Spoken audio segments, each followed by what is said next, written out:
Hello વિદ્યાર્થી મિત્રો, તો સ્વાગત છે તમારું જયતુ ક્લાસીસમાં.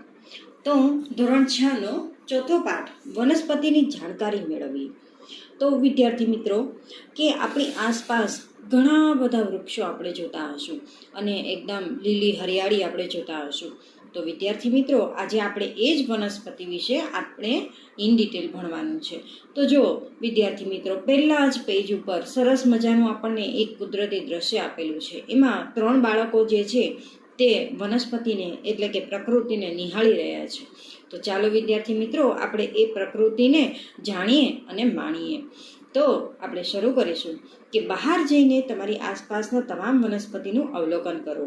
હવે આકૃતિ 4.1 જો વિદ્યાર્થી મિત્રો, કે આકૃતિ 4.1 બતાવી છે.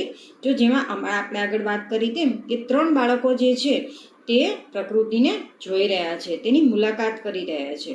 તો શું તમે જોયું કે કેટલીક વનસ્પતિ નાની છે, જ્યારે કેટલીક મોટી, જ્યારે કેટલીક તો જમીન પર માત્ર લીલા ધબ્બા જેવી જ છે.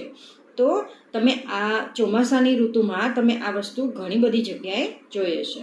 હવે આગળ છે કે કેટલીક લીલા પાંદડા ધરાવે છે, તો કેટલીક લાલ પાંદડા છે, કેટલીકને મોટા લાલ ફૂલ છે, તો કેટલીકને ઝીણા વાદળી રંગના, તો કેટલીકને એક પણ ફૂલ નથી. આપણે આપણી આસપાસ વિવિધ પ્રકારની વનસ્પતિઓ જોઈએ છીએ. આપણા ઘરની નજીક એટલે કે શાળાના મેદાનમાં, શાળાએ જતા રસ્તા પર, બાગ અને બગીચામાં તો ખરું ને. તો વિદ્યાર્થી મિત્રો, તમે આ બધી જ વસ્તુ જે આપણને આ પુસ્તકમાં આપી છે એ પ્રમાણે તમે પણ તમારી આસપાસ, તમારા ગાર્ડનમાં કે તમારા ઘર આંગણામાં પણ તમે વૃક્ષો વાવ્યા હશે, અને વૃક્ષ તો હંમેશા વાવવું જ જોઈએ.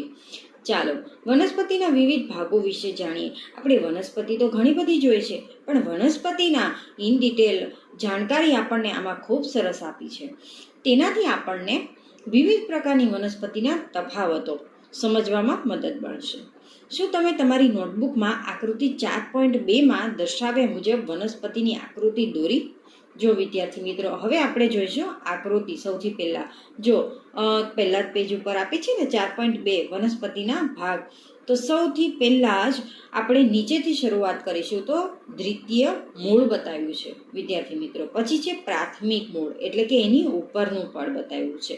પછી આગળ છે ગાંઠ, આંતરગાંઠ, કલિકા, પર્ણ એટલે કે પાંદડું, અને પછી એની જે દંડી છે એમાં આપણને પ્રકાંડ બતાવ્યું છે. પછી છે જે છોડ આપેલો છે તેનું ફળ બતાવ્યું છે, અને સૌથી ઉપર આવે છે પુષ્પ. પુષ્પ હરેકને ગમતું હોય. હવે આગળ છે, હવે તેમાં બતાવ્યું છે એ પ્રમાણે જો પેરેગ્રાફમાં આપેલું છે તો નામ નિર્દેશ કરી શકશો, અને તેમાં રંગ પણ પૂરો. તો વિદ્યાર્થી મિત્રો, તમારે તમારી નોટબુકની અંદર સરસ મજાનું તમને આવડતું હોય તેવું આ વનસ્પતિનું ચિત્ર દોરવાનું છે, અને સામે તમારે એના પોઈન્ટ જે છે કે એટલે કે એનું પુષ્પ, ફળ કયું છે, પ્રકાંડ કયું છે એ નિર્દેશ કરી અને સરસ મજાનો તમને ગમતો એટલે કે પર્ણ તો લીલા જ હોય હે ને, હા, તો એ કલર પૂરી અને સરસ મજાનો ફ્લાવરમાં પણ કલર પૂરવાના છે. ચાલો હવે આપણે આગળ ઇન ડિટેલ જોઈએ. તો છોડ, શું અને વૃક્ષ. તો હવે તમને પ્રવૃત્તિ આપી છે. તો એવી વનસ્પતિના પ્રકાંડ અને ડાળીઓને નજીકથી જુઓ કે જે વનસ્પતિ ઊંચાઈમાં તમારાથી નાની હોય, વનસ્પતિ ઊંચાઈમાં લગભગ તમારા જેટલી જ હોય, અને ત્રીજું કયું છે કે વનસ્પતિ ઊંચાઈમાં તમારા કરતાં મોટી હોય. તેમના પ્રકાંડને અડકીને જુઓ અને હળવેથી વાળવાનો પ્રયત્ન કરો, અને જુઓ કે તે કુમળો છે કે મજબૂત છે. તો વિદ્યાર્થી મિત્રો, આપણને આ પ્રવૃત્તિમાં એવું કહે છે કે તમારે અલગ અલગ પ્રકારની વનસ્પતિને એટલે કે અલગ અલગ પ્રકારના છોડ છે, વૃક્ષ છે, એને તમારે નિહાળવાના છે, જોવાના છે, અડકીને એટલે કે સ્પર્શ કરીને તમારે એને જાણવાના છે અને માણવાના છે. તો વિદ્યાર્થી મિત્રો, પાછળનું પેજ જે છે તેમાં કોષ્ટક 4.1 એટલે કે વનસ્પતિના પ્રકારો કીધા છે. હવે સરસ મજાનું આપણને એક આખો કોલમ આપ્યું છે. તો સૌથી પહેલાં જે કોલમ છે એમાં આપ્યું છે આપણને વનસ્પતિનું નામ. બીજો કોલમ છે એમાં છે કોલમ 1 એની ઊંચાઈ કીધી છે આપણને.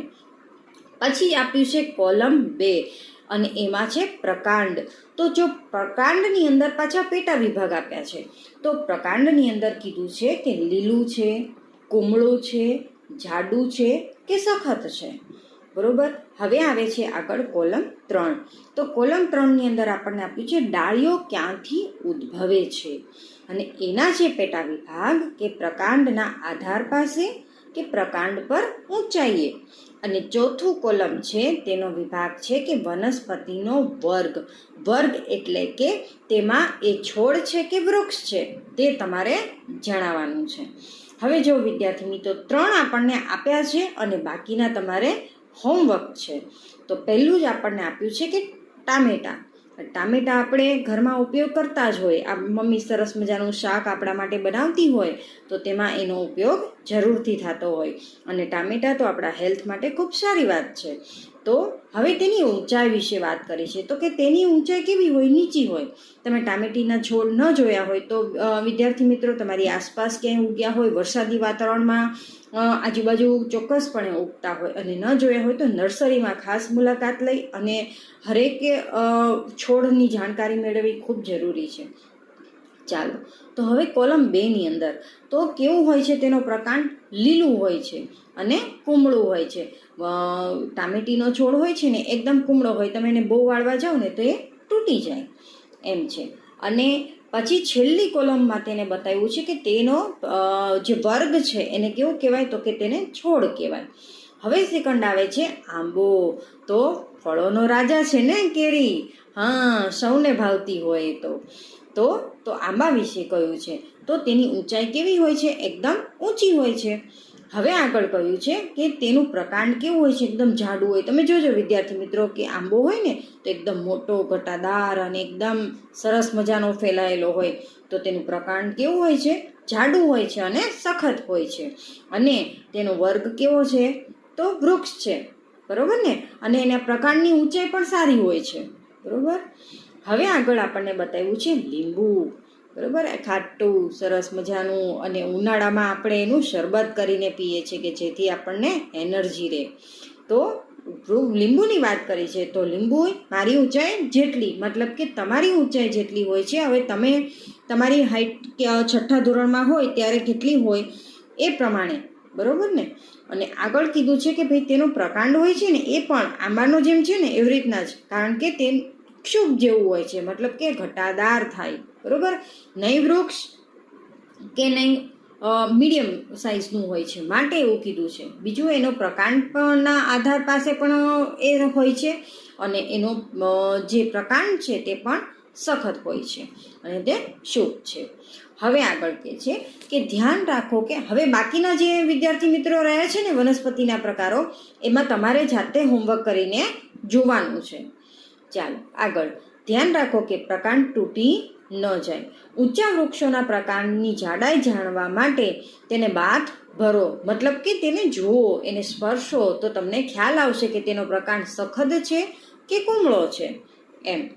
આપણે એ પણ નોંધ કરીશું કે કેટલીક વનસ્પતિમાં શાખાઓ ક્યાંથી ઉદ્ભવે છે? જમીનની નજીકથી કે પ્રકાંડ પર અમુક ઊંચાઈએથી. હે ને? બહુ જ મોટું વૃક્ષ હોય તો આપણે શાખાઓ એટલે કે એની જે ડાળીઓ હોય, આજુબાજુની જે ડાળીઓ હોય ને એની વાત કરે છે. તો કે આપણે નોંધીએ કે ભાઈ એ જે છે ડાળીઓ એ કેટલીક વનસ્પતિમાં શાખાઓમાંથી ઉદ્ભવે છે કે જમીનની નજીકથી કે પ્રકાંડથી કે અમુક ઊંચાઈથી. હવે આપણે કોષ્ટક 4.1માં અવલોકન કરેલી વનસ્પતિઓને જૂથબંધ કરીશું. કેટલાક ઉદાહરણો આપણને દર્શાવેલા છે. હવે એક સરસ મજાનું જો આપણને એક બોક્સ આપેલું છે, તો શું કીધી? સૂચના કીધી છે આપણને કે આ પ્રકરણમાં દર્શાવેલી પ્રવૃત્તિઓ કરવા માટે 4-5 વિદ્યાર્થીઓના જૂથમાં કાર્ય કરવું, જેથી ઓછામાં ઓછી સંખ્યામાં વનસ્પતિને નુકસાન ન થાય. તો વિદ્યાર્થી મિત્રો, જ્યારે પણ આપણે આ કોઈ પણ પ્રયોગ કરીએ છીએ, જ્યારે પણ આપણે કોઈ વનસ્પતિને જાણવા માંગીએ છીએ, ત્યારે એ વસ્તુનું પણ આપણે ખાસ ધ્યાન રાખવાનું છે કે એ વનસ્પતિને નુકસાન ન થવું જોઈએ આપણાથી. તમે પ્રવૃત્તિ માટે કુમળા પ્રકાંડવાળું નીંદણ પણ વાપરી શકો. શું તમે જાણો છો કે નીંદણ શું છે?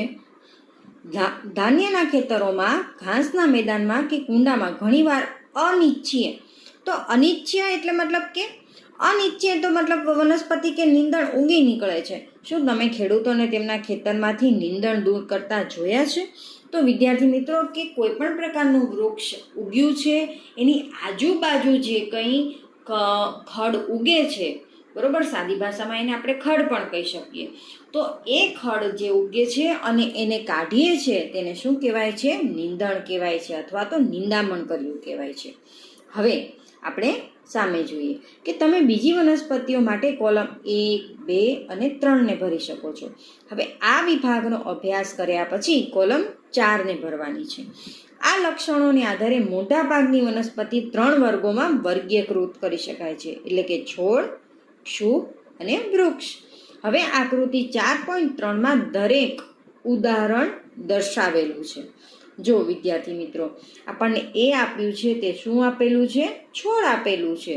જ્યારે બી આપેલું છે તે ક્ષુપ આપેલું છે, જોયું, તે મીડિયમ સાઇઝનું છે માટે, અને સી આપેલું છે તે વૃક્ષ આપેલું છે.